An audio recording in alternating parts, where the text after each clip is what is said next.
Here's what we're going to do tonight. In a moment, I'm going to introduce a few special guests from the YIMBYs for Harris team and great YIMBY personalities from around the country. We're going to hang out with you tonight. We're going to chat with you. We're going to feature some all-new interviews from a few elected officials, including Maryland Governor Wes Moore, Colorado Governor Jared Polis, California United States Congresswoman Barbara Lee, U.S. Senator from Hawaii Brian Schatz, and former Obama speechwriter and Pod Save America co-host John Lovett. And then we're going to invite Sophie Kuntz from the Kamala Harris for President campaign to join us for some phone banking training, and we're going to hit the phones. So with that, I'm going to welcome a few folks to the stage who will then introduce themselves. So let me click a few buttons, add some of our amazing guests, welcome them to this event, and thanks everybody for being with us today. And if you could unmute yourselves, and maybe I would love for you to tell us just a little bit about who you are and how you became a YIMBY. And maybe we can kick off with Jeremiah. Well, thank you, Steve, and thank you to everybody here, especially Armand and Nia, who founded this, YIMBYs for Harris organization. I am the founder of the Center for New Liberalism. We are a democratic organizing group with chapters in 60 or 70 cities at this point around the country. And our members engage in local politics, show up to city council meetings, advocate for more housing. And we are not a purely housing group. We have a lot of views. We are all exclusively comprised of YIMBYs, local housing. And I am really excited to be here. I'm trying to remember when I first, I don't know. I've just thought it made common sense as long as I can remember that if more people want to move into our biggest cities, we should let them. It just seems obvious to me. Pretty good answer, and one that's frankly echoed in some of the interviews we're going to show. Ray, we'll just go around the kind of grid. Wonder if you could tell us a little bit about who you are and how you became a YIMBY. Yeah, I'm Ray Delahanty. I run the City Nerd YouTube channel, where I think I'm streaming it to a bunch of folks right now on my channel. Yeah, so how did I become a YIMBY? I probably always was one. I just didn't have a word for it. And I think it really got amplified after I started my channel, and probably after a few months, I realized that the thing that people were, there are several reasons people watch my channel, which I don't understand at all. But one of the primary things is just housing affordability. Like, people care deeply about the topic. And once I realized that, and I started thinking about why that is and why people are so passionate about it, it really became clear that this is such an important movement. So in a way, it doesn't surprise me at all that it's risen to have such a stature in this 2024 election. Well, thanks for being with us today. Daryl, curious for your perspective. Hi, my name is Daryl Fairweather. I'm a housing economist, and I'm also a forthcoming author. My book, Hate the Game. You can see it back there. Pre-orders available now. Anyway, I became a YIMBY really just out of a love of market efficiency, I guess is the best way to put it. I got my PhD at the University of Chicago, so definitely believe in free markets being kind of the default. And it just drives me nuts that single family zoning is this regulation that is the worst kind of regulation, because it just makes it harder for us to supply a basic human need, and it has all of these bad effects that tend to hurt the most vulnerable people in society more than anybody else. So I wish to get rid of single family zoning, and that aligns with YIMBYism. And, we could talk about how I hate Prop 13 too. I know that aligns with a lot of people here as well, but yeah, it just comes out of this desire for a more prosperous economy that can better serve everybody, just so we have more resources to deal with all the things that we need to deal with. Like, why are we shooting ourselves in the feet on housing? It just doesn't make any sense. Thanks, Daryl. Armand, you got flags on flags on flags. You are a founder of YIMBYs for Harris, but how did you come to YIMBYism in the first place? So my parents are refugees from Poland in the 80s, and we have struggled with housing security our entire lives. America gave us a lot of opportunities. That's why I'm proud to rock the flag. And I think what really limits the potential of this country is the ability to build housing affordably. I've lived in my car. I've been in a lot of precarious situations around housing myself, struggled to afford rent. And I think it is just really, really important that we make it so that everybody can afford to live in America and have the American dream. People are asking at the dog's name, apparently. That's Ivy. Part of the reason I think building housing is important is because when you want to expand your family, whether it's a fur family or a human family, you need more room. And yeah, I'm so happy about this, especially that Kamala Harris and Tim Walz are really fighting to build more housing and making it central to their campaign. I think that message is going to resonate in Wisconsin. It's going to resonate in Pennsylvania. It's going to resonate in Michigan. Americans know that the price of housing is too damn high. And Kamala Harris, you all are going to call tonight. We are all going to call tonight to the voters to let them know that Kamala Harris and Tim Walz are the candidates who will make the rents lower, make housing more affordable, and make the American dream possible. Thanks, Armand. And going from one co-host to another, Nia, you hosted our big YIMBYchella rally with more than 70 YIMBY speakers for Harris. Tell us about you and your YIMBY origin stories. Hi, everyone. I'm Nia Johnson. I am one of the co-founders for YIMBYs for Harris, as well as the founder for Party Ventures, and we invest in media, the future of media. But like related to that, it's that like I came to the YIMBY movement because I was like a total pop culture, like artsy kid who just had like who grew up in like the suburbs and had like no outlet for any of their interests. Like everything was where I lived was like mostly just sports, and no hate to sports, but like that wasn't my thing. So like I just wanted to just be in a place where I could just be with people who were similar to me and like shared my interests. And I didn't really get to do that as an adult until I went to a city school for college. So I just want to like basically just help create like an environment for like kids like me who are like weird or like artsy to like be themselves. So thank you, Nia. And last but not least, Omari, thank you so much for being here with us today. Can you tell us a little bit about yourself and your journey to being pro-housing? Yeah, no worries. I've told this story before, but in a past life, I was an elected official in Florida, served in the state level, served at the local level. And before that, I was an educator. And like my first year in the classroom, I had a student who's in the third grade who was homeless. And, you know, like to be in your 20s and to have someone who's 9-year-old, you know, tell you that they don't have a regular place to sleep makes you feel really helpless, because that's not a problem that you individually are capable of solving. And as I reached out and looked around and contacted folks, it wasn't a problem that, folks who were a lot further along in life and who had a lot more connections than I did, it wasn't a problem that they could solve either. And so like for me, like the motivation to care about housing, the understanding of what the stakes were in these issues came from that experience, from, teaching students who were housing insecure.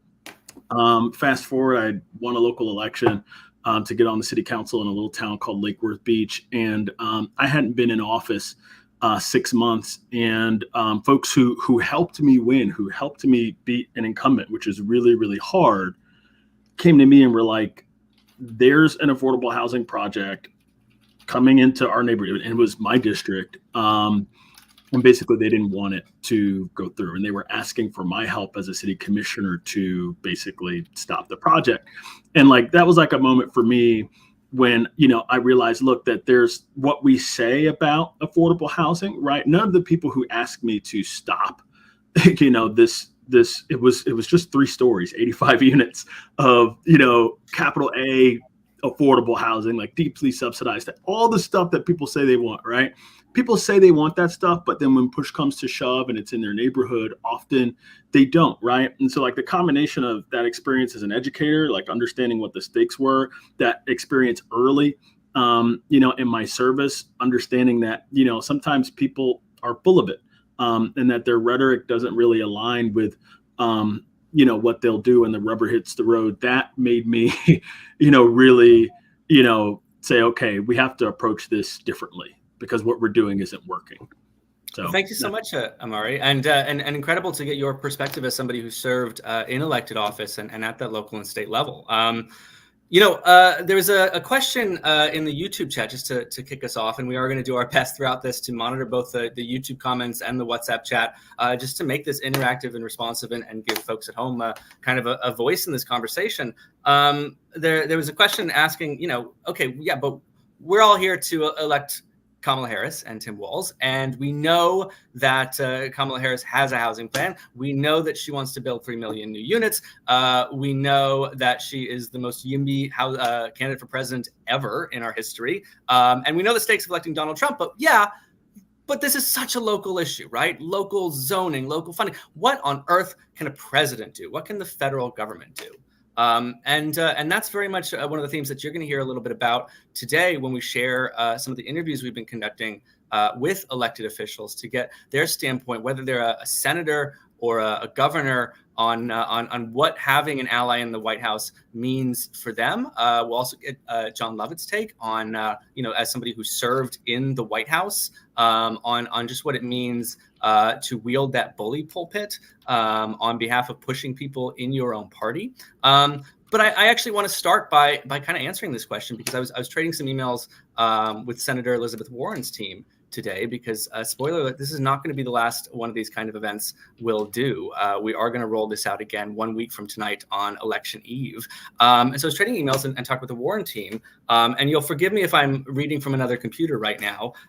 So I'll look askance. But, so Kamala's, of course, got this plan to build 3 million new housing units. You won't be surprised to hear Senator Elizabeth Warren has written a bill, introduced a bill, and is ready to go to build 3 million new housing units with federal support. It's called the American Housing and Economic Mobility Act.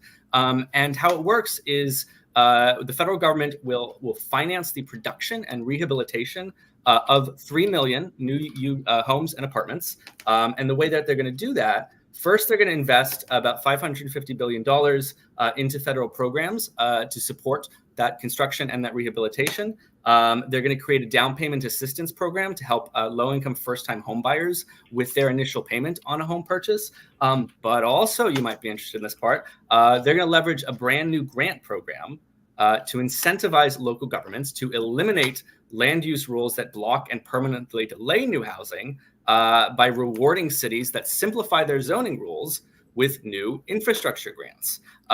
So even though this is such a local issue with such a sort of a fabric of intertwining local laws and barriers, there's a lot that the federal government can do, both in law and in the bully pulpit, but also in funding and incentivizing to get housing done. So I thought that was interesting, worth sharing with the folks at home, and this will be a theme in the clips to come. But before we get to some of these clips, we're a week out, right? A week from tonight is the eve of Election Day. So I just want to ask our panel, how's everybody feeling? Woo! I'm not saying anything. I'm very tired, and everyone should be tired, because if you're not tired, it means you're not working hard enough. It's going to be a very close election. That's toxic thinking. No, it's normally, yes. I know for startup grind, hustle mentality, it's not a sustainable long-term thing. But when you're a week away from an election that will determine the fate of billions of people around the planet, you got to work. Yeah, that's the bottom line. You got to make some calls tonight. Do some things that are scary. Talk to people who may not agree with you, who might have a different perspective. If you are near a place where you can knock on doors, knock on doors. Everything you can do. You don't want to leave anything on the finish line. It's the last week. So look, if you're nervous, one thing you can do is to work the nerves out, right? If you want to go to sleep at night, feeling, secure, you can do what you can during the day while the sun is out to, help deliver a win, especially in the states that matter. I think I'm optimistic, and I think I'll feel better and better the more that I personally contribute to, getting maybe one person to go out and vote, right? Like that, if a bunch of people, I mean, like you look at the margins across the blue wall last year, right? If there are volunteers across the country, dialing folks, knocking on doors, right? Collectively, each person maybe getting one extra vote out, that made the difference, right? So, yeah. I think it's a great point. There's an interesting dynamic here. Please. Oh, sorry. There's an interesting dynamic where, look, everybody knows this is a close race, right? Every pundit says it. Everybody can feel it in their gut.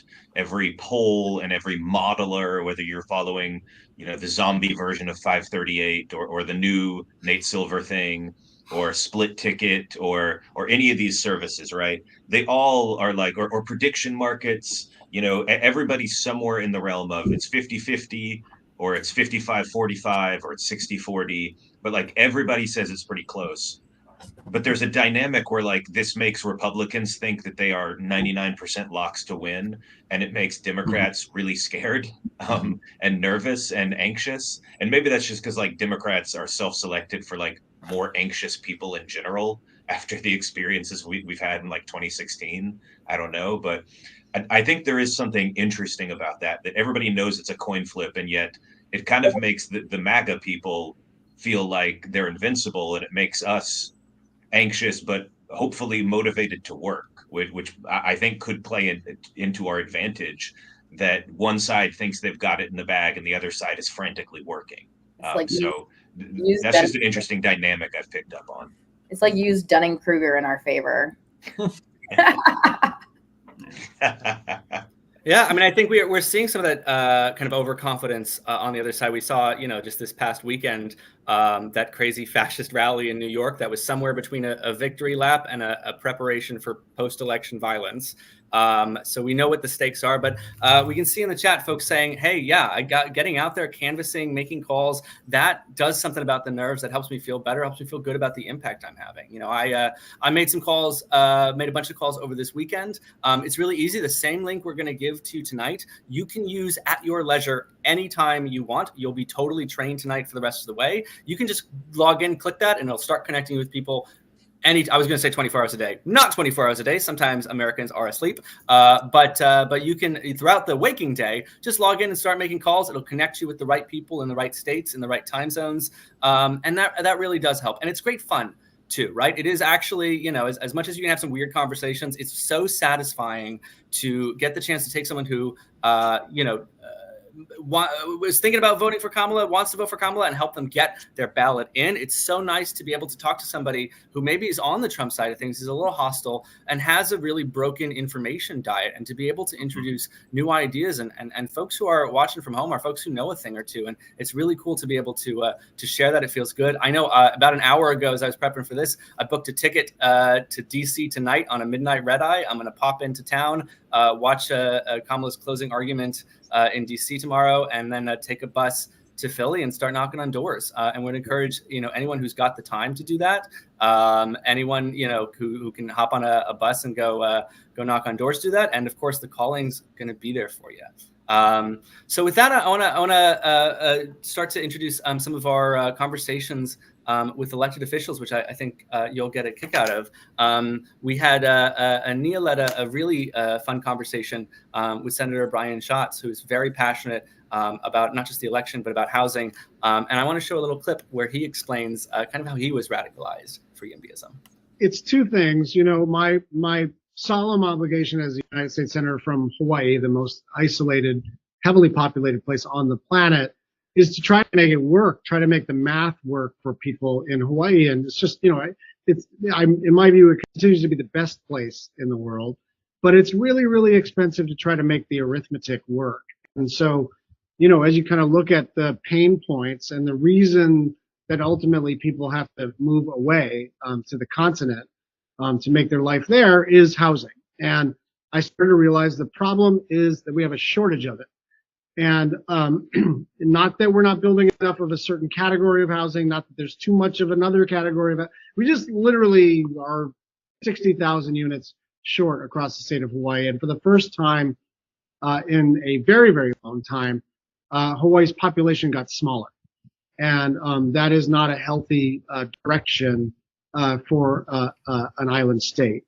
The other part of this that I think, I'm almost sheepish to admit is that, I got onto the Senate Housing and Banking Committee, and I guess I didn't quite understand the deeply troubling history of zoning and restrictive covenants in real estate and minimum lot size, all those requirements that make suburban people happy came in the wake of Jim Crow segregation being outlawed.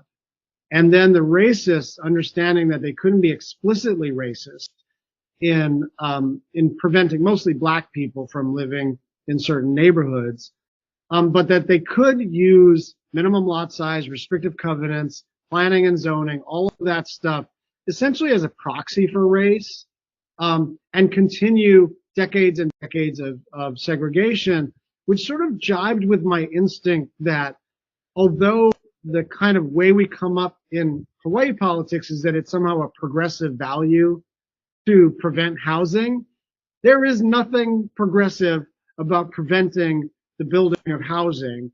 And that, in fact, there is a strong historical record that it was the bad guys that were preventing the development of housing. And they did it not just for economic elitism or just narrow, interests related to the, character of their neighborhood, but explicitly racist reasons. And so that was how I got radicalized. All right, so you hear Senator Schatz talking about not just the need to build more housing, but how it is not progressive to block housing. Continuing on this theme, I want to share a video from John Lovett, former speechwriter for Barack Obama and co-host of Pod Save America. You consider yourself a YIMBY? Yes, I do. Sure. Yeah, absolutely. Have you always been a YIMBY? Well, I feel like I am a negative partisan for YIMBYs. I don't know that I'm anti-NIMBY. You know what I mean? Yeah. And I think that's where I begin. There was a story that really, there have been a lot of stories like this, but a group of NIMBYs using California's environmental laws to basically retract a bunch of acceptances for kids to go to college in Northern California made me so angry. And there are tons of examples like that all over California about people basically using the good intentions of lawmakers trying to protect the environment and preserve the rights of people who live in neighborhoods to prevent places from changing and growing and becoming the welcoming. Sure. Well, let me thank you all for being here and for supporting the Harris Walsh team. Because first, I just have to say, how often have you heard a presidential candidate talk about housing as a priority for her administration or his administration? But this time it's going to be her administration. And it's remarkable. And so let me just tell you, I start from the values point of view about housing is that it's a basic human right. Everyone deserves access to affordable, decent, safe housing. Secondly, when I was growing up, my grandfather, I was born and raised in El Paso, Texas, and he was determined that as an African-American, he was the first Black letter carrier in El Paso, said, we're going to own our own home because that is the only way that we can ever send you guys to college, acquire wealth, the whole 9 yards. So I've always been about housing and making sure people had access to affordable housing as well as home ownership opportunities. Fast forward in the California legislature, I chaired when I was in the California Senate, the Housing and Land Use Committee of the state Senate. And so I was able then to really look at California housing from a legislative perspective. And here, of course, in California, experts say we need 3 to 4 million new housing units to bring the prices down. And in fact, I looked at housing, though, in its totality as a continuum. Then fast forward, I go to Congress served for 11 years on the Banking, now Financial Services Committee, the subcommittee on housing. And it was on that subcommittee that I was able to work with Bernie Sanders to establish the National Housing Trust Fund. And so we began to look at ways to bring down the cost of housing from rental property for young people, for home ownership, and looking at my view, again, as in addition to it being a human right, housing is infrastructure. And so how do we build more housing, bring the cost down, and see this as part of not only our human infrastructure, but it's part of our infrastructure like roads and bridges. So housing has been a big deal. And when I went to graduate school at UC Berkeley, now, can you believe this? I got my master's in social work.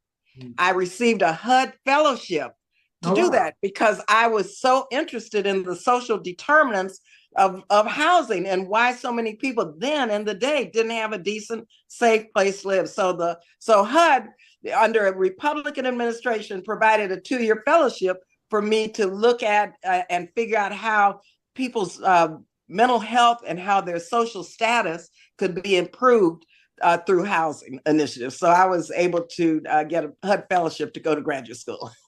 So this has been part of my DNA forever.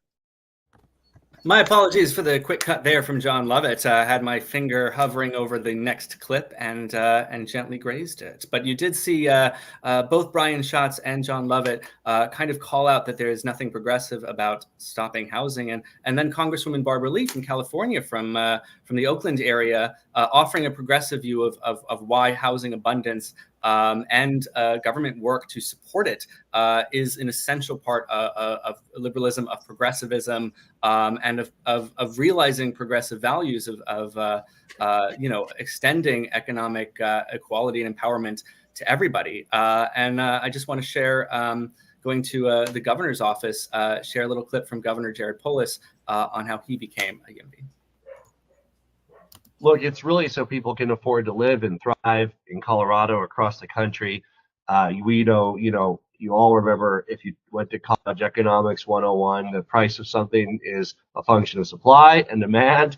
You can make the price go down by reducing demand and making your city or state crappy so no one wants to live there, but that's not the way you want to do it. You like the demand is high. Demand is high in Colorado. It's because people want to live here. It's wonderful. But when you have artificial constraints on supply and don't allow homes to be built, boom, prices go up. And that's what happened here. It's what happened in a lot of places. So let's get rid of those barriers, allow the supply to catch up, bring prices down to close to the replacement value, which, again, you have the average home price in the Denver metro right now is $600,000. Building one is probably more like $200,000. So there's a big delta there and the land obviously costs money too, but we should be able to bring the cost down considerably on new houses so people can afford them, build wealth, have a place to live, have ownership. Yeah, Omari, you seem like you got something you want to add to that. Yeah, I mean, he's just one of my favorite governors for that reason. Hearing him talk about bringing home prices down to about replacement value says that the guy reads the literature, and that's a good thing to know. That a guy who runs an important state, I mean, every state's important, but a state like Colorado, where there are lots of issues, and obviously it's a tough job. He's got a lot to do. The guy is informed. It's admirable, and it's great to see folks like him and everyone else in this call, say what nerds have been saying for corners, in corners of the internet and in public comment for so many years. And I think, when people ask, what's the value of having a president who's a YIMBY? This is such a local issue. Well, they can provide leadership. They can make it cool and well known that NIMBYism is not a progressive value and that YIMBYism is a progressive value. That has incredible power, and that's not something to be overlooked. Great points. And what Governor Polis is doing in Colorado has been phenomenal. It's been far-reaching, and he's had accomplishments just in the last few years. I'm going to show a clip in a second where he talks a little bit about what he's accomplished. And then exactly to your theme in terms of what can a President Kamala Harris bring to the table, I'll show a few different clips with takes on that, and that should bring us to our training. So let's go to Governor Polis of Colorado to reflect on his record. Yeah, jump in.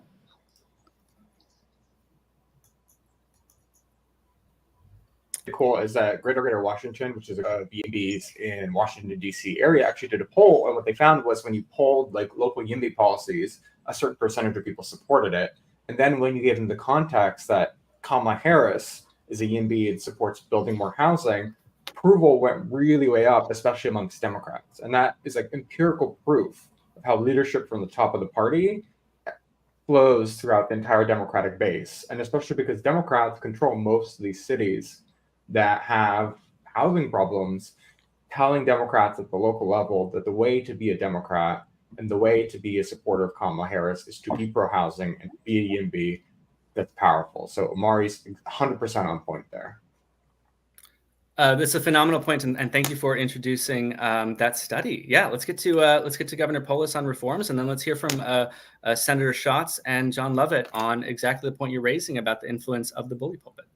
We made it easier to build accessory dwelling units by right. We got rid of parking requirements. These are often imposed by cities, more parking than people want. Let the market determine, whether you need one parking spot or two or even zero. If you don't need one, why add $40,000 to the cost of the unit and reduces the number of units that can be built.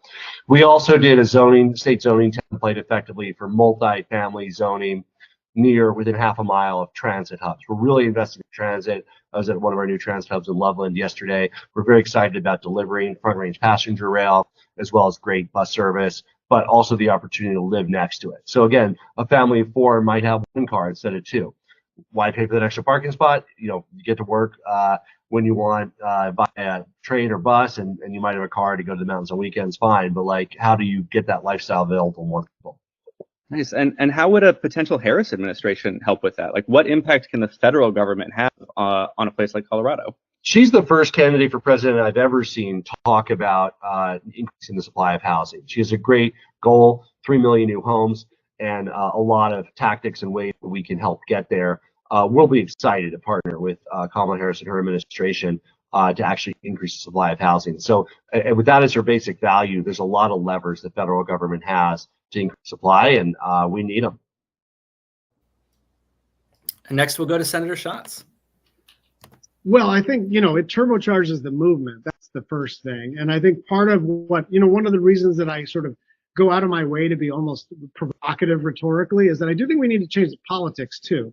It's not just a matter of passing, laws at the federal level or incentive programs at the federal level. We as a progressive movement have to have a reckoning about what is our view about housing. Do we want more of it or do we want less of it?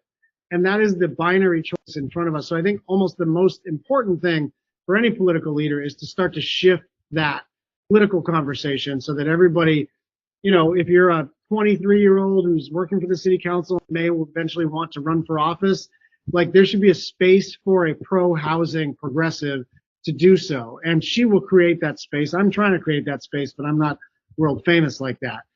The other part is the incentives, right? Is that we, of course, have the YIMBY program through HUD that is basically $100 million annually to incentivize states and counties to, deregulate their housing process. And so, yeah, there are incentive programs, there are subsidy programs on the federal side. But again, this is going to come down to state land use law and county ordinances and procedures and rules and hookup requirements. And, I think there's an overhaul in the city council right now of the land use ordinance, which I'm not criticizing, but they are determining the height above ground that a beehive must be and the distance from the setback that a beehive must be, which by the way is not trivial. People do try to have beehives in urban areas. And if I were next to one, I would probably want to, make sure. But I'm just saying it's so damn granular and everybody's trying to get it exactly right. And it's, by the way, a damn shame that some of the more blue states, some of the more red states are building more housing and more clean energy simply because they're just making it easier. All right, and let's just briefly go back to John Lovett for some thoughts based on his White House experience. I think what's instructive about the Kamala Harris proposal on housing is it reflects both needs, right? There's an urgent need right now to help people, right? If you bought a house in the 90s, right? your house went up in value, and so your wealth has grown with the rate of houses. But if you're a young person trying to buy a house, or if you're an older person who finally feels like they're in the position to maybe buy a house or buy an apartment, you feel like you're priced out because of how much housing prices have gone up. So having a credit of $25,000 for first-time homebuyers helps people mitigate that what is often the biggest challenge to becoming a homeowner, right? Which is the down payment, while at the same time recognizing that this is a supply issue and building millions of houses. And both on policy and on politics, I think Democrats are in a better place when, look, Republicans want to make democratic policies about what you give up. They want to make environmentalism about they're coming for your hamburgers and your straws, right? They want to make healthcare a zero-sum game. They want to make all this a zero-sum game, but we're like at our best when we're talking about how much we gain, right? How much we gain when we build more housing, that everybody can win if we start increasing the housing supply, that there's jobs in it, that there's access to the American dream in it.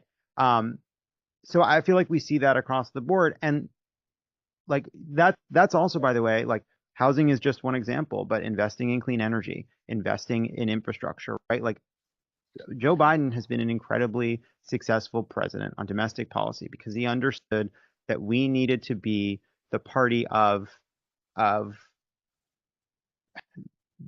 not just clean energy, but in making those investments that we just didn't make for a really long time, that we failed to make, and that those are not just things that create jobs, but they create the opportunities for economic growth. They create the space for people to build businesses, buy homes, kind of live the version of the life they want to lead without being constrained, as you said, by endless snarling traffic or being unable to afford a home where they're near where their kids live or near where their parents. Stephen, can I just say, by the way, how incredible it is that one of the nation's best governors and one of the most prominent YIMBYs in America is literally named Polis. I mean, what was it, fate? Was it destiny? Yeah. I don't have a comment on that, but I like it. Speaking of, we're about to, we've heard just a second ago about some of what President Harris can do in terms of incentive. Yeah, perfect. Walker, is it even more of a coincidence that a congresswoman who speaks for me is named Barbara Lee? I mean, it's crazy. I love that rhyme. It's amazing. I just want to go.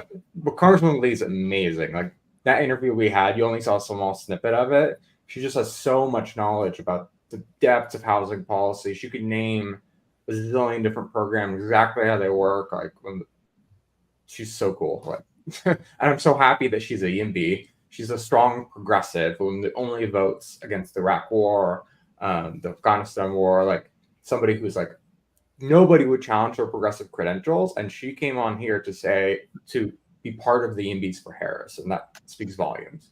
Yeah, I can say the same thing for Senator Schatz as well. Like I think like I was like really like impressed with like how much he really knew about like truly like the racist roots of like NIMBYism, and like we got really granular, and like unfortunately we didn't show all that, but it was like a really, really like amazing conversation. Like loved it. Yeah, and we'll have more opportunities throughout tonight to share more clips and over the next week before the election to share some of these full interviews to make sure you can see all of it, because it really was a generous act by these folks to spend time with us. And all of them came with passion, authenticity, and detail, as Armand referenced. So we'll share more from Barbara Lee and Governor Polis. Senator Brian Schatz, also a good name. Thought it wasn't. Got a revised pronunciation note. Turns out, great name for taking our shots at housing reform. And of course, from John Lovett and Governor Westmore as well. But having now heard about what the federal government can do to incentivize local cities to change their zoning laws and build housing, what they can do to provide very popular tax, help with folks subsidizing their initial payments on homes to become first-time home owners, and to fund the building of new homes. We're going to jump into to some phone banking training and get ready to go. Good. So I'm going to welcome to the stage. I'm going to let our panelists kind of take a break for a second. We'll see more of them after our first phone banking sprint. Thank you, panelists. I'm going to add to the stage as I remove some other folks. Please welcome Sophie Kuntz from the Harris for President campaign. Hello, everyone. Thank you for being here tonight. I'm very excited to join you all. What an excellent panel. Yeah, and Sophie, thank you for all of the support you've given in terms of getting us set up with the right technology, with the right training, and to make some phone calls tonight. So we're going to share some slides, get you all trained up. You'll be ready to go, not just tonight, but every night to come. So Sophie, if you're ready, let's dive in. I'm ready. Let's go. All right. Thank you, everyone, for being here. I cannot say it enough. With pretty much just a week until the election, it's getting late in Monday, so we're really getting down to the wire. These calls are so important. So thank you so much for dedicating your evening to helping us get Kamala Harris elected. Let's go on to the next slide, and we'll talk about the agenda for this call. Pretty straightforward. So we'll start out with who we're talking to, why it matters, and then we'll get into the nitty gritty of how to make calls using our dialer system. That will cover all of the tech stuff that you need to know. And then we'll talk about how to have quality conversations with the people that you're calling. And then we'll jump right into making calls. We'll get through this as quick as we can, but there's a lot of information that we have to communicate to you. So bear with us. You're going to hear a lot of us for the next probably 20 minutes or so, and then we're off to the races. So let's just keep on moving. Again, I want to thank you for being here on behalf of myself, on behalf of the campaign, Kamala and Tim. Everyone is so grateful to all of our volunteers and all of our coalitions. You all do such incredible, vital work. We are a people-powered campaign, and that does not just mean the staff. The volunteers, everyone, the work that you do is so important. The phone banking, calling, door knocking, everything you can do at this point is going to be the difference between winning and losing this election. Not might be, will be, right? Like, this is so incredibly vital. So thank you so much for this. We couldn't do it without you.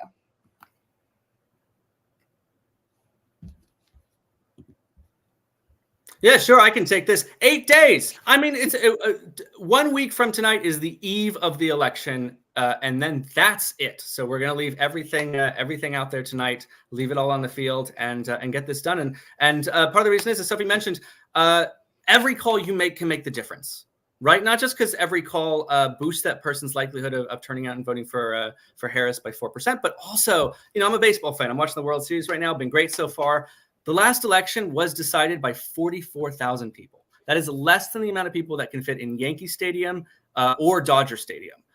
So it is a very small amount of people, and every phone call and every vote makes the difference. And tonight's training is going to prep you. You don't need to click this QR code right now. The link's on our website. This training is going to get you ready to join either any other events or just phone bank on your own the rest of the way. You will be ready to go. Perfect. All right. So let's get a little bit into who we're actually going to be talking to. So we can go on to our next slide.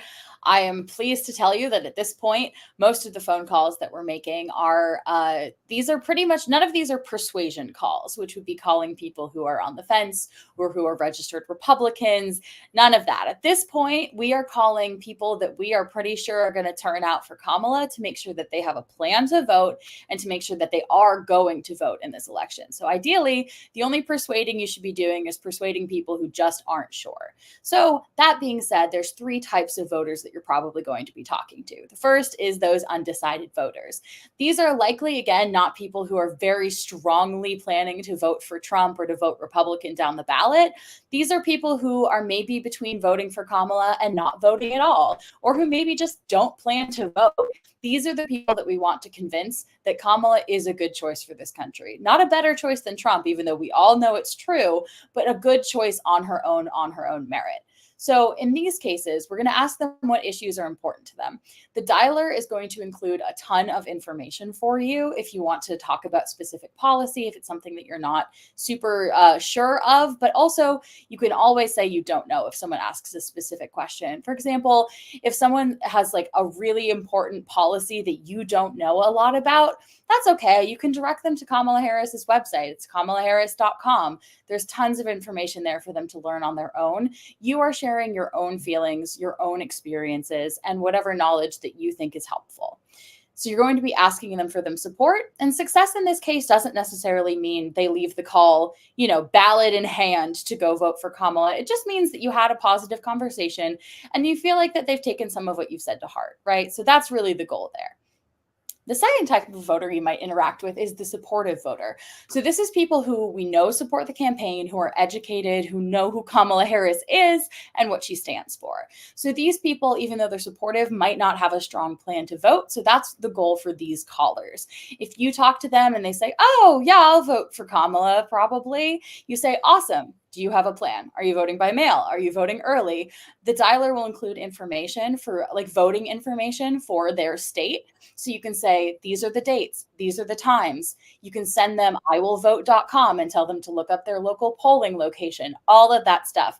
You want to leave that call and that person has a plan to vote. Okay, that's the goal for these supportive voters. The last type is the best type. We love this type of voter. These are people who are so excited. Maybe they've even already voted for Kamala. These are the people where you're going to say, I'm taking my evening to phone bank. Why don't you join me next time, right? You're going to direct these people to go.kamalaharris.com and tell them to sign up for volunteering. Ideally, they'll do it right there on the phone with you. That's the best possible outcome for this, because we all know we're busy people. We have a lot to be stressed out about a week out from the election. So if they get off the phone with you without having signed up for a volunteer slot, odds are they're not going to. So really try to get them to do it on the phone with you. That's the best outcome for this situation. All right, let's talk about how we're going to do this. All right. I hope you guys are ready for a lot of nitty-gritty. So the things that you need for this are a fully charged computer, tablet, or smartphone, any internet browser. Any of them should work. We've tested it with pretty much all of them. And I know you have both of those things because you're here on this call with all of us. Lastly, headphones, especially ones that can connect to your phone. This is optional, but it does just make everything easier because there's going to be multiple audio streams between this call right here and the calls that you're going to be doing through our dialer. So if you have all this stuff, you're ready to go. Nice. And you can head just to YIMBYsforHarris.com and you'll be able to just make one click and open up Scale to Win, which is the system that we are going to use. So you can do that right now. I'm also just going to go ahead and drop that in the WhatsApp, just so that everyone there has it as well. Thank you. And while we're making calls, Sophie's going to be in the WhatsApp to answer any questions around tech support, messaging, anything you need. You can pop into a chat with her if you need to talk something out. So she's going to be a resource all night in support of you. When you click the link, it's going to make you choose your state by that number 1 arrow. And once you've done that, that's just it tells us where you are. That's helpful. But I think tonight we're calling Nevada and Arizona, right? Because of the time zone. And you'll do that by clicking that bottom button, which says start making calls now. The one at the top right will work too, but YIMBYs won't get credit. So use the one in the bottom left, and that's going to get you there. Absolutely. So once you've opened the dialer, this is what you're going to see. Before we start anything, if you all want to follow along with us as we walk you through this, we've included these lovely, helpful little screenshots, but I know personally, it's always a lot easier for me to follow along. So if you want to take the moment to open this up, highly recommend that you do that. So what you'll do once you get to this point is you're going to click on the preview script button. Highly recommend doing this before you start calling. This is going to show you how the system works and also everything that you're going to be expected to say. It's great to be able to go through that before you're actually live on a call with someone, especially if it's your first time. It's pretty easy to freeze up. So you want to make sure you're comfortable first. You might not know this about me, but when I'm not doing YIMBYs for Harris, I direct actors in big shows. So I can tell you that it would help you to practice the script out loud, actually. Honestly, you could probably go cold, but if you want to just familiarize yourself with it, not a bad idea to click through. There's different options for you to click based on how the conversation goes that sort of helps slow you. You can also already see on that little toolbar to the far right, there's going to be information about things like polling places, just stuff that you can draw on to help. But if you are feeling nervous at all or you just want to practice, it's a really good idea to just speak it out loud. And you can start putting things in your own words, which you do have permission from the campaign to do. Be you, be authentic. So once you open it up, you can just click talking to the correct person and navigate through if you want to preview it all. Absolutely. So just to walk you through this a little bit more, when you'll see this bar at the top, that'll be there the whole time. Whenever that is green, once you're actually in this and not in the preview, that means that you are connected to a caller. We'll talk about that a little bit later, but as soon as that bar turns green, you can launch right into your little speech. So once you're talking to that person, once you've introduced yourself and found out if the person you're looking for is on the other end of the line, you're going to select a canvas result option. So how the dialer works as you click through is it kind of functions like a flow chart. So what option you select here for canvas result is going to affect the next thing that is given to you to speak over the line to your caller. So in this case, and we can go to the next slide here, the ideal situation is going to be talking to the correct person. So they answer the phone, they're on your list, they're the name that you're looking for. So that is the best thing to click. That is what is going to take you on to the rest of the script. Pretty much anything else is going to end the call, or at least is going to take you to a little message and then you'll hang up the phone. So these are all pretty specific. Most of them are also self-explanatory. The one point I would really like to make here is that if you're not quite sure which of these applies to a given situation, we just ask that you select answering machine. The reason for that is that if you select something like deceased or do not call, or wrong number when you're not 100% sure that that's the situation, that will permanently remove this person from our calling list, which we don't want to do unless we're positive. So if you're not super confident what to click, just say answering machine. That's totally fine. And again, it says it here, but only select busy/call back if the person explicitly says, I would love to talk to you. I can't right now. I would like to be called back, right? So just don't select that unless that's the case. We don't want to be bothering people who don't want to be bothered. But all of this, I hope, is pretty self-explanatory. Again, if you have any questions, I will be in the WhatsApp, so you can always come there and ask me. So, do you want to take this one? I can take this one. Absolutely. I feel like I'm just talking at you all, but I hope this is helpful. So step 4 will be select your call method. Now, there's two ways that you can do this. Ideally, I think the best way is to have the dialer up on your computer and to use your phone for audio.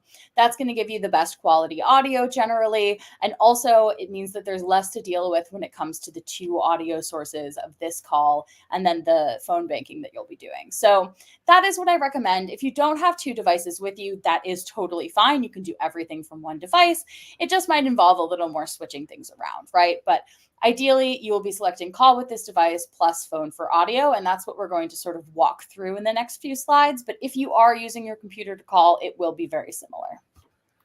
Big thing if you're using your phone is it's going to start a session, and that's just going to roll through all the calls. So put your phone aside, don't hang up, keep it going through the whole your whole sprint.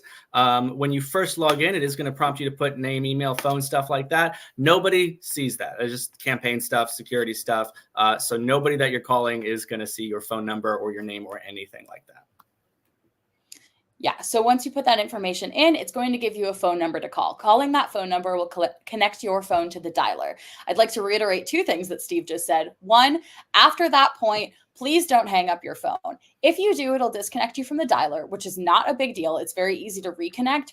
It just takes time and it's kind of annoying. So what I recommend, and part of why we recommend having headphones, is you connect your headphones to your phone, call into the dialer, put your phone face down, and don't touch it till you're done phone banking, because there's so much muscle memory to hang up on there, but you'll be hanging up on your computer screen instead. Also, to reiterate, your phone number will not show up when you make calls. Your data is completely safe. What is going to show up on their phone is the phone number for their local campaign office. So if they try to call back, it'll go to the campaign office, never ever to you. When you do start your calls, what's happening is it's making multiple calls at once, looking for someone who picks up. When somebody picks up, it's going to flash a green bar at the top and also make a little noise like boop to let you know they've picked up. Something to note, it is possible that they've said hello and then it's gone, shoot, I have to connect you, and then made the boop. So you might be starting cold conversation. You might be starting after they've said hello and you didn't hear it. It's fine. Jump right in, say hi, introduce yourself as if they did say hello. Absolutely. And then when you finish your script, you can select end survey. If you misclicked anything or you want to update something, you can just hit the back button and change your responses afterwards. Just make sure that if they haven't hung up, you have, and you can end the call at the top of the screen there. You can see at the end of the green bar, there's an end call button. Just press that instead of hanging up on your phone. That'll end the call. You can do everything you need to do and then click end survey. And that will move you on. So after that point, please, again, do not hang up on your phone. I've done it. It's really annoying. Try to just keep everything to the dialer. Past that point, if you need to take a break, drink some water, do whatever you got to do, that's fine. And then hit continue calling. The dialer will start up again and it'll connect you to the next person. All right, let's talk through how to talk to people. Yeah, again, this should be pretty straightforward, but just to give you a few tips. The first thing, Steve put this very well, talk as soon as you hear the beep or see that green light. Because of how the dialer works, you just might not have heard their greeting. Totally fine. They probably said hello, even if you didn't hear it. Just jump right into your speech. If you delay too long, they'll think you're a bot or a butt dial and they'll hang up the phone. So make sure you really jump right in there. The second thing I want to cover is to focus on the personal and the positive, right? I think it's very easy to, focus too much maybe on the statistics or focus too much on all the reasons that Trump is bad for this country. But we really want to be focusing not on that, but on all the reasons that Kamala is good for this country. So we want to keep things positive. We want to avoid bashing. We really are just going for explaining why Kamala Harris, in a vacuum, not against anyone, is a really, really great candidate and would be a really good president for this country. So that is what you're trying to do. You're going to speak from personal experience. If you want to take a moment before the call just to think, why are you here? Why are you here on a Monday evening making these phone calls, dedicating your time to this? Like, what is it that motivates you other than spite against Donald Trump? What positive things motivate you to do this work? And keep those in mind while you're doing your calls. Thirdly, I mentioned this earlier. It's okay to say you don't know. If someone asks you a really specific question, you're not an expert. You're a passionate volunteer, right? And you can tell them that. You can tell them that you're not here to be an expert. It's a great question that they've asked. If they'd like to look it up, they can go to kamalaharris.com and they can take a look at her platform there, and hopefully that will answer their question, right? Don't feel the need to answer everything. It's okay not to know things. Lastly, follow the script, but you can also make it your own. So our scripts are based on research. They're very carefully written for the voters we're trying to reach. So we do ask that you stick to the script pretty closely. That might get difficult at times. People can ask questions that we didn't prepare for, but whenever possible, stick to the script. Of course, you can change the language around. We want it to feel natural coming out of your mouth and not like you're just reading off of a page. But generally, we ask that you stick to the script as tightly as possible, language notwithstanding. Good tips for conversations in general. When they say something, acknowledge it, right? People like to hear their own name. They like to hear, know that they've been heard, and to hear what they've said sort of repeated back in your own words. It's also great to know kind of where they're coming from and really give them space to share. You can connect by sharing your personal story, right? You don't have to agree with what they said, but you can share kind of an emotional level, something that's moved you that maybe resonates with what they've shared. The campaign's on people really respond to hope and positivity, right? They don't just want to know why Trump is bad. They want to know why Kamala is good and the impact she will have in their lives. We've heard a little bit about that today. So share why she gives you hope, and frame this as a clear choice and ask them to choose. You don't get what you don't ask for. So ask them to vote for Kamala Harris. Ask them to make a plan to turn in their ballot. Ask them to volunteer.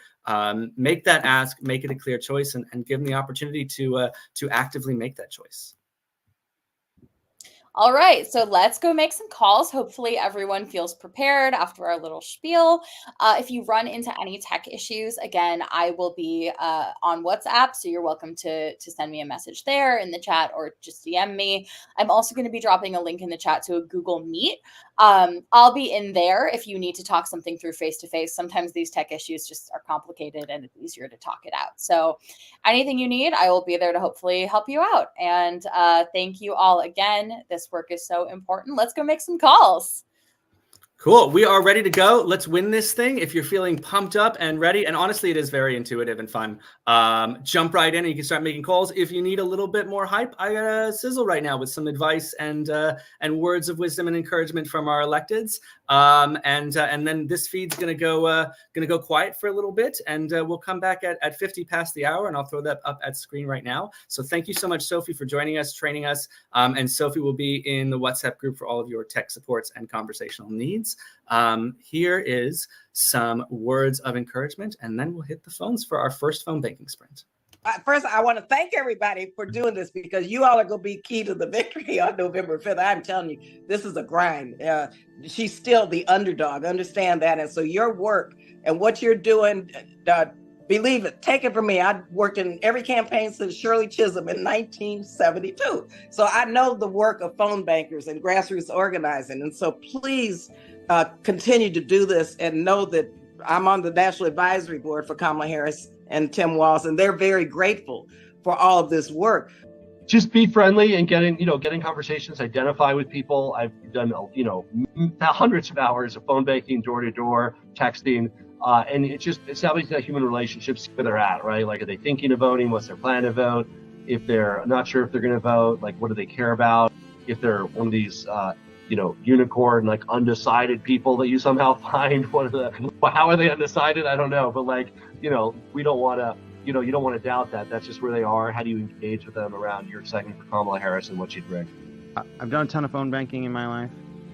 First of all, you're going to get a lot of people not answering. You get a lot of people who don't want to talk. That's part of it. Listen, let people tell you how they feel, and try to meet them where they are and tell them why you feel the way you do. And if you get one or two people to pledge to vote, or one or two people to consider your argument, that's a success, because we win this thing in volume, right? And thank you for getting on this call. All praise to the leader, Ezra Klein, and let's win this thing. And so when you pick up the phone, you're making a difference, both in this election and in someone's life. You're reaching people who care about their communities, their families, and their futures. And every call you log is a step toward ensuring that we elect a leader who will fight for affordable housing and make real progress on housing equity. Get that extra vote for Kamala Harris. Hopefully you're calling into the swing states and talking to folks where they're at. Remember, they've been deluged in the swing states with tons of ads. I mean, again, try to show you're a person and make that connection, and sort of talk about that bright future and the opportunity that Kamala Harris brings. And let's get out there and win this. So thank you all very much. You're doing the work that needs to be done to make sure that our freedoms aren't taken away by Donald Trump. I mean, I hate to even raise this right now, but he's on a roll. He wants to destroy this country and set up a dictatorship. We know that, you know that. He's taken away our freedoms already, the reproductive freedom, our voting rights they're trying to dismantle, our right to organize they're trying to dismantle, all of our rights. This is about your freedoms. This is about your rights, in addition to housing. So just know this, the big picture is what you're doing. Phone banking is protecting our freedoms and protecting our democracy. And I just want to thank you all so much for that. Look, what happens next is up to us. It's not up to Nate Silver. It's not up to like the next Quinnipiac poll. It's not even up to the candidates. It's up to us. And so to the extent that you're feeling anxiety, channel it all into the vote getting. There's an old story of the Iowa caucuses. And it was the year Obama won. And the campaign manager, I can't find the clip, but it's an old HBO thing. And the campaign manager's name is Paul Tooze. He's like in the room, and in the background you can see all the pod save dudes before they were famous and whatever. And he goes, Campaign managers knocking doors. Finance knocking doors. Comms knocking doors. The candidate is knocking doors. I want this place empty. We are knocking doors. And so the reason I want you to understand that attitude is there is no more strategy to be developed. There is no more money to be raised. There is only communicating with voters. So to the extent that you're worried about this outcome or excited about this outcome, you are doing the main thing that can be done right now, which is communicating with voters, turning out our people, and making the case. So I just want to thank you. Please get after it. This is our time, and this is your moment. So let's put it all out there, and let's go win. All right, folks, I think we're ready to go. I'm going to throw links up on the screen. I'm going to throw a slide up. We're going to go quiet here, so you don't have to worry about noise. We'll see you again at 50 minutes past the hour, just for a quick interlude, a little breather, hear about your experience, share some thoughts and a few other clips, and then we'll get back to it for our final sprint of the night. So thanks so much for being with us, and let's go hit the phones.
Hey, folks, we're going to pop back here for just a couple minutes, give you a little bit of a social breather, a chance to share your experience a little bit. If you want to drop that into the WhatsApp chat, we will read it, and you'll have a chance to maybe win some cool stickers from the Center for New Liberalism. Jeremiah, I don't know if you have those handy and want to show them off for a second.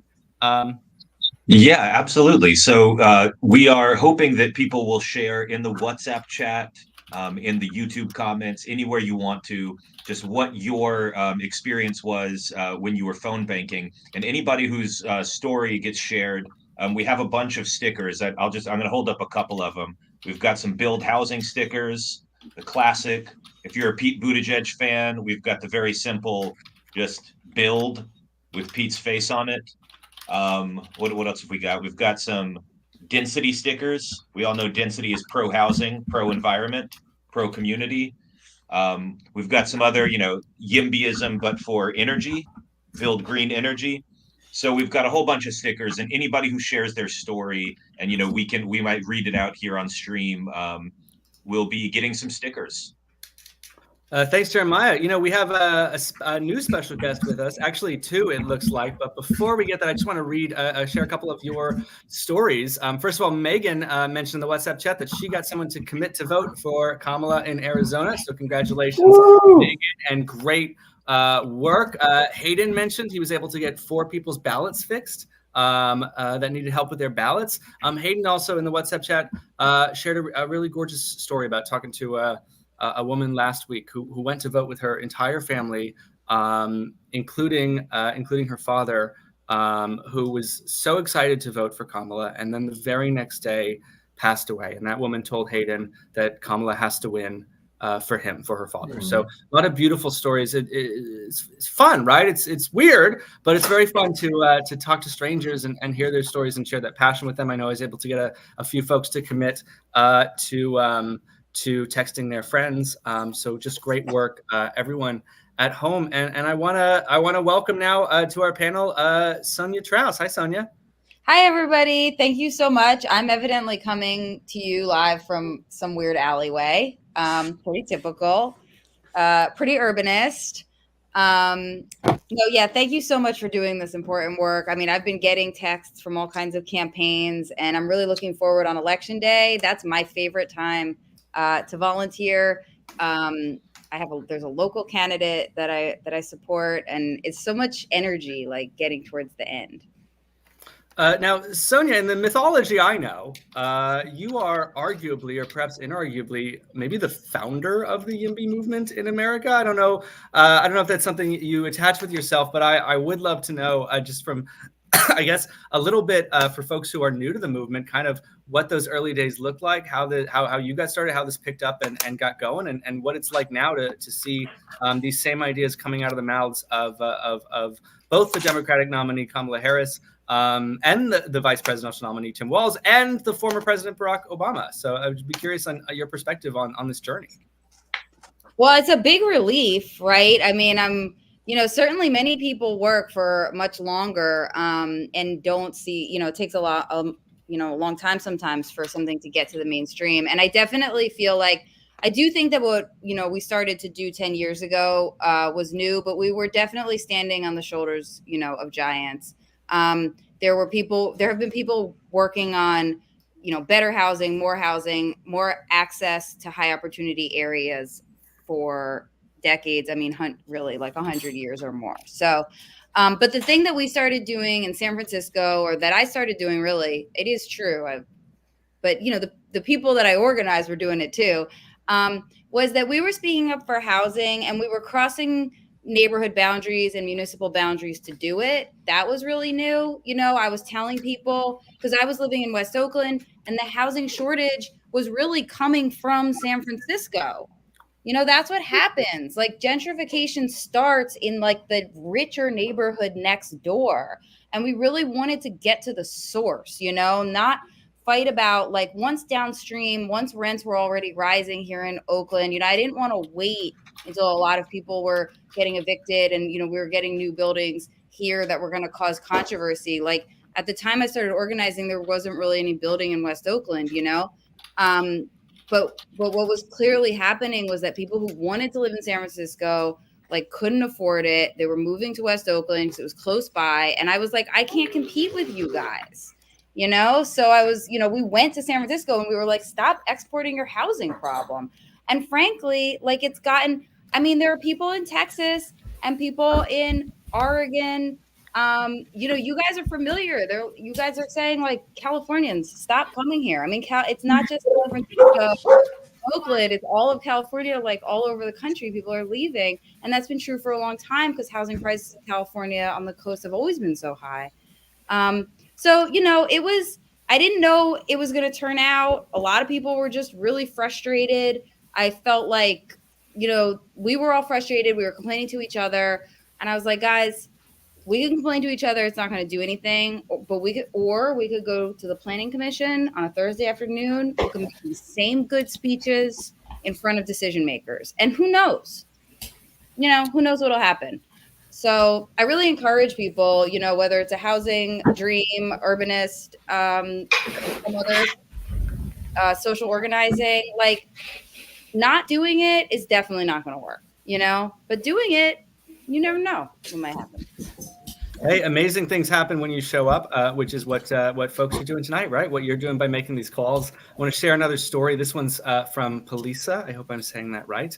Polisa on WhatsApp shares she spoke to a woman who wanted to vote for Kamala, but did not know where to vote or even know that she could vote early. So in stepped Polisa to help her find her polling place. And now she's got a plan to vote tomorrow when she gets off work. So great work, Polisa. And thank you for sharing that story. I want to play just one or two more clips and let you get back to it. Pete, before you go, I think the people want to know, what is Sonia's baby's name? I know, so cute. Sure. I named her Clotilde Roxana. Clotilde is a family name, and Roxana I named her after the Daniel Defoe novel from the 60s. It's a really good one. Oh. Gotta build housing for families. Got to build housing for families. That's a good segue because I when we chatted with Governor Jared Polis, I'm always very curious. You know, you encounter opposition all the time, and even people, especially people within the party, who are concerned either about gentrification or lower home values, the impact on their family. And I asked him about how he addresses some of these concerns, and I thought the answers were really interesting. Yeah. So first of all, like having an accessory dwelling unit on your property and renting it out is great for the current owner. Doesn't in any way detract from the neighbor's property values. In fact, it can increase it. And here's why, because everybody who might be a buyer there knows that they can create a new income stream by creating a accessory dwelling unit as a rental. And so that can create additional value in property. Just even if you choose not to build it, the fact that you can build it and that your buyer knows that you can build it can increase value. So that's exciting. We also know that duplexes, quadplexes, demonstrated time and time again, do not have any negative impact. And in fact, by activating a neighborhood and making it safer with more people, you can actually increase the value again of existing homeowners. So I certainly hear those concerns from time to time, but the data does not bear them out. Amazing things happen when you talk and share the things you care about. Speaking of, I want to shout out John Wong on the WhatsApp group for sharing a great photo of his work canvassing in Phoenix today, talking to some of the same folks we're calling tonight. Before we get back to it, just curious from the point of view of the panel, if anybody wants to share any words, advice, encouragement, or sort of personal phone banking stories with the folks at home before we hit our final sprint of the night. I would just say don't give up. You know, you never know. You're going to talk to a lot of people. Some folks may not be interested in what you have to say, and that's okay. But you never know when you're going to talk to that one person who will, because you spoke to them, literally pick up their keys, walk out the door, and go do what they have to do to make sure that their vote counts. So, yeah. And every time you think that, you're like, oh, one vote won't matter, it's not important. Think about recently in California, there was an election for Congress for the primary for the top two, and there was literally a actual tie. So like that one person that you call where you're like, I don't know, maybe I should pack it in, like I'm feeling tired and lazy. You make that call, you talk to that person, they vote, and that can make the difference. Yeah. And I think like also like phone banking, I think has a great grounding effect. I think we live in this time of like so much confusion, algorithmic timelines, weird polls, and like prediction markets that say all these other things. And I think just going to the ground and going to the people is like a way to really just get back to reality and just like tune out all the chaos and just bring it to just the people. I also just think it's healthy. A lot of us, and I say this with love, we are hyper online political sickos, right? We pay attention to this stuff all the time. We know way too much detail about policy. We pay attention all the time. And I actually think it's healthy and normal to just talk to people who, they care, but they're just out there leading their lives. What do they want? They want, grocery prices to be cheap. They want a good life for their kids. They want a safe community. They want a fun place to live. They just want to be normal people out there. And it's good to connect with them and give the message that we think we can help them do that Democrats can help them do that, but in a way that's not as, hyper online as we always are. It's healthy to just touch grass, as they say. Yeah, to add to that. Oh, sorry, go ahead. No, it's all you. I was going to add to that and say that I think that just being kind to people, even when they disagree with you, can help break some of that polarization. So even if you talk to somebody who isn't really convincible, you're not going to convince them right then and there. I think just being one data point to show them that, people who support Harris or who are Democrats do care, and that we're practical people that just want to talk to you about the issues. I think that can go a long way. Thank you. Ray and Sonia, before I throw it back to the phone banks, anything you want to throw in here?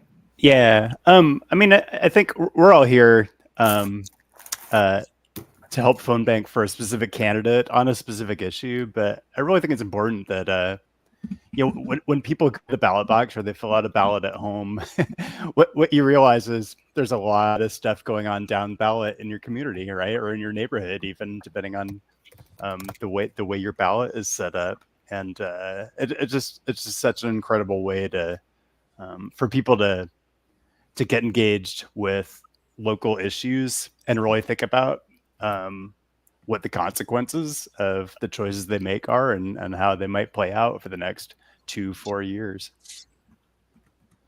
I love phone banking for a lot of the reasons people said here, that you connect to strangers. I love talking to strangers. So if you're like me, resist the temptation to spend too much time on the phone with anybody, and sometimes if you're vibing, you want to stay on the phone, but get off so you can get to the next call. And the other thing is that if they're mean to you, don't take it personally. There's no way it's about you. You just met them 2 seconds ago. They have chronic back pain, just got in an argument with their spouse. Like, it's not about you. Do not take it personally. But when it goes great, it is about you. So it's all upside when you're making these calls. A lot of wisdom here, and I think I know you're about to jump. I know you're about to jump, Stephen, but I just wanted to share. I'm looking at the YouTube comments, and we also had one story from there. I think LT Knowith said, they were knocking doors in Virginia's 7th district as part of the Center for New Liberalism's efforts. And they met an old couple who said they had not voted since they voted for Obama. It had been, I guess that's better part of a decade now. And they convinced them to vote for the first time since Obama. Wow. So just more stories out there knocking on doors, making calls. I think this is amazing stuff, and especially about genuinely the social fabric of America, right? I mean, we have a loneliness crisis. We have a world where it seems like both people, partisans on both sides, live in completely separate universes with no intermingling. And I think there's something really like enriching and powerful about talking to folks, hearing other voices, and then, by virtue of you being here, you are in the 1% of politically informed people, and you have real knowledge and real passion to give. And I want to thank you for giving that tonight. We're going to turn it back to the calls. We'll go 45 minutes. We'll go hard. We'll leave it all out on the field, and then we'll come back at 50 past again to bring this home and just decompress and kick back with you, maybe take a few questions. Thank you so much for being here, and we'll throw the info up on the screen again. Let's hit the phones and win this thing. See you soon.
Hey folks, welcome back. I'm going to add our panel back here to the stage, but I just want to first start with a word of just deep gratitude and appreciation for the work that you've done tonight, for everybody on the East Coast that stayed up late with us, and for everyone on the West Coast who left work a little early and made the time to be here with us today, and maybe took off dinner and instead made phone calls. I'm just so grateful for everything that you've done today and for all your work. And we know the campaign is as well. Do remember to share your stories and your experiences in the comments or the WhatsApp chat. Jeremiah's got some cool stickers for anyone who does. In a moment, I'm going to just go around the panel and ask for any kind of final thoughts that are on your mind, but also would just love to hear from everybody a little bit about what you hope to see out of the next 4 years and what you think might be possible under a Kamala Harris presidency. And while you think of that, I'll just share a comment from the WhatsApp channel. This is from Shane Lee. Shane mentions that she talked to a lovely woman called Bonnie, who's in Wisconsin, but flying back tonight to Arizona to vote. Shane asked if Bonnie was already registered, and she said she'd be voting for Kamala. And Shane was able to follow up with that information on how to vote by text. And Bonnie replied, "Hey, I can't wait to see Kamala Harris be president." So thank you, Shane, for sharing that. And Shane's going to get some cool stickers from the Center for New Liberalism. Thank you, panel. So yeah, would love to just go around and folks can just jump in and kind of popcorn this just to hear anything that you want to share with this group before we close this out, and yeah, what you hope to see out of the nation and out of this movement in the next 4 years.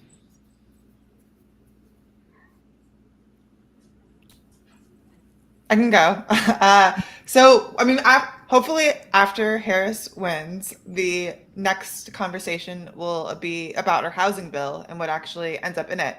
And I know that there's some congressional races that are going to be important for determining who that median vote is in Congress, in the Senate, and in the House. So, yeah, I think that there'll be a lot of really, hopefully, productive conversations about what exactly we want in the final policy. I know Harris has her plan, which is very ambitious. It comes at it from all angles, but it'll be negotiated, I'm sure. So I'm sure the YIMBY community will have a lot of differing opinions about what to prioritize.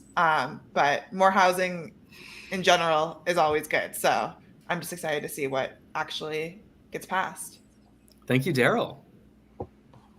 Yeah, I can jump in. Yeah, I'm really looking forward to an administration that's focused on solutions that address more housing supply in places where people actually want to live. Not to go negative here, but I did a video on Agenda 47 a couple weeks ago. And I went through the whole like freedom cities thing where they want to build new quote unquote freedom cities on federal land, and that's going to be the solution to the housing crisis. I mean, we have to build housing in places where people actually want to be. I mean, anything else is just ridiculous to me. So I don't know. There's just no other choice. We have to get Harris and Walz over the line. The thing I'm personally most excited about from a niche thing is that there's some work being done right now around changing the way the tax policy treats rental housing versus home ownership. And so right now, if we're building apartments, if you're a developer who builds apartments, you can get taxed capital gains in a different way than if you're a developer who builds for sale condos or for single family homes. And so it creates an incentive basically where you either want to create single family homes or apartment rentals. But for a lot of Americans, the dream really is to own a home. And I think YIMBYism's like, as frankly, a lot of us get older, like now we're all in our 30s and 40s, plus when we start in our 20s, like we want to settle down, have a home, and we don't want that to necessarily have to mean a single family home. We want to be able to stay in the city and grow. And there's a lot of things around federal tax policy we can do to incentivize that and put it on a level playing field, which I think will be awesome. But I'm also just really excited to see where this movement goes. I think, we're going to win. We're going to work hard and we are going to win this November. But no matter what happens, like this movement will continue, and there will be planning commissions from San Francisco to Maine to Florida to Alaska to Hawaii, like where there will be fights around housing. And this movement's come a long way, and it's only got more room to be up. So I'm excited for that. I think what I'm excited most is having federal support or like federal party support around YIMBYism officially, so we can get some important things done in the states. Like I think for me, like I want to see congestion pricing get passed, City of Yes get passed, despite who's attached to it. I think City of Yes is still good, and I'm just excited to build like sustainable communities that people want to live in, like Ray said. I'm going to say two words that I'm pretty excited for, and it's federal agencies.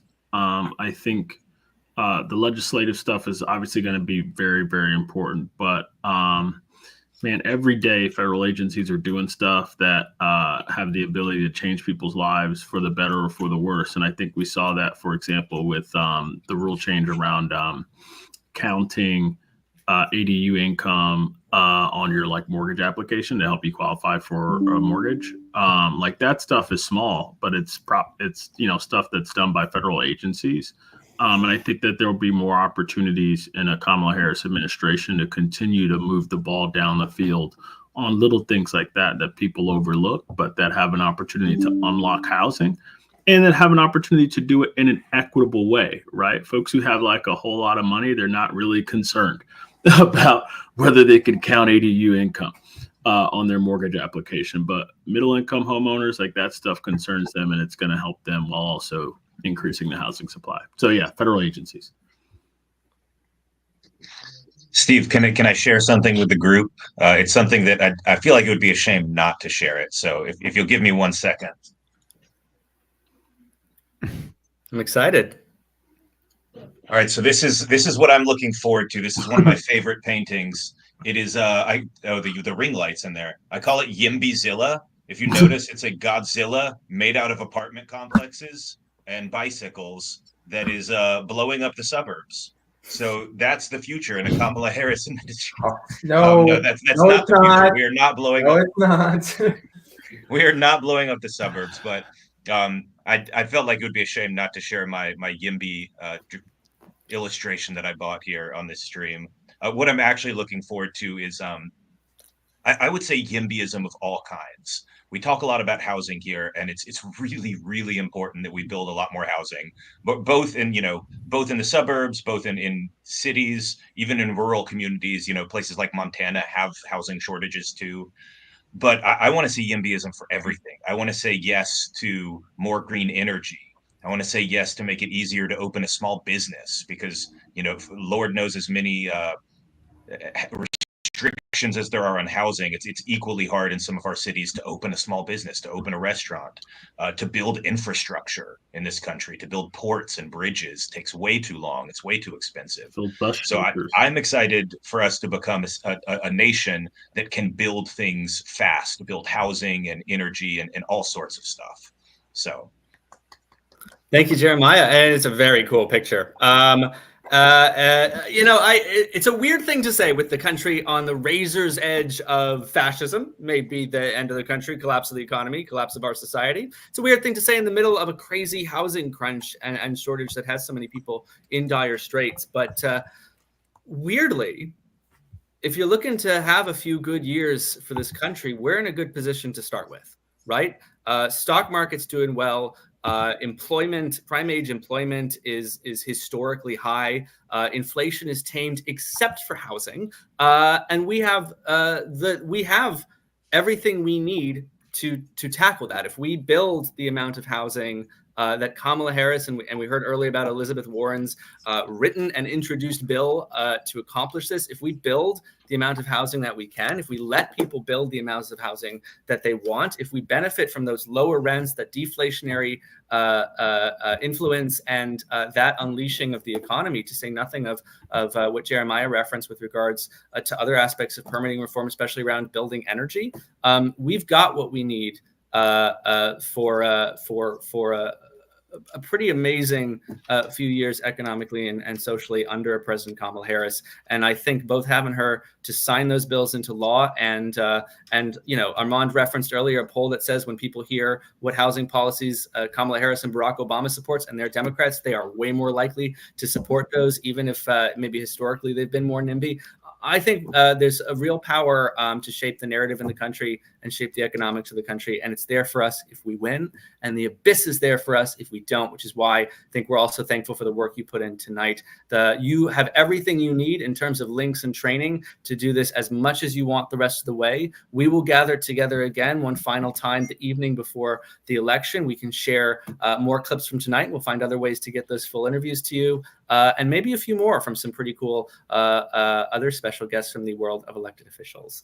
So I'm about to close. Anybody got some parting thoughts that they want to throw to the crowd at home before we get you out of here and to bed or to dinner?